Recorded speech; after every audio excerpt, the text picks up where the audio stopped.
Kaunti-inĩ ya Murang'a, maabitha wathani wa matũra a borithi na honge ingĩ itiganĩte cia ikĩro ciothe Jumaine magĩte na gĩikaro na minista wa ũgitĩri Murkomen marĩrĩirie maũndũ megiĩ ũgitĩri o hamwe na maũndũ mangĩ marĩa makoretwo makĩhutia mũingĩ na njĩra itiganĩte ta ũnyui wa njohi njĩkĩrĩre mũkana o hamwe na ndawa ingĩ cia kũrebia.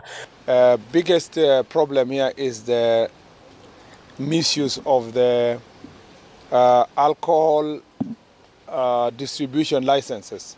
Murkomen augĩte kaunti-inĩ ya Murang'a nĩ namba 17 harĩ kwendia njohi itakinyanĩirie ikĩro, kwa kĩũria maabitha ya kũng'ethanĩra na arĩa makoretwo magĩtabania thũgũrĩ ici kũnyitia kamba. There is a very notorious businessman here called Mike Power who has been harassing our security sector here in this county and also compromised the courts to get numerous court orders that have actually compromised the law enforcement activities in this county. That has really preoccupied our thinking, and we have a plan. Oroho no eranĩire gũtigĩrĩra mũingĩ ũrĩa ũikaraga hakuhĩ na mũgũnda wa mananathi wa kambuni ya Del Monte nĩ wagĩa na ngwatanĩro njega na kambuni ĩyo nĩguo kũnina kaima na ndũgamano ĩrĩa ĩkoretwo kuo gatagatĩ ka arangĩri a kambuni ĩno na mũingĩ na gũcũngĩrĩria ikuũ na hathara.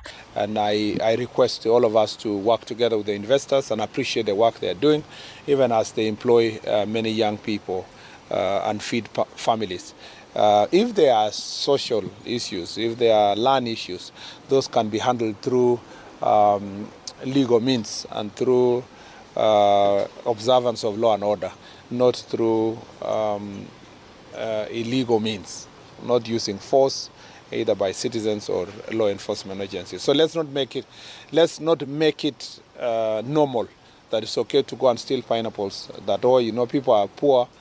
People are jobless, so they're stealing to make a living. There's no justification for commission of any crime.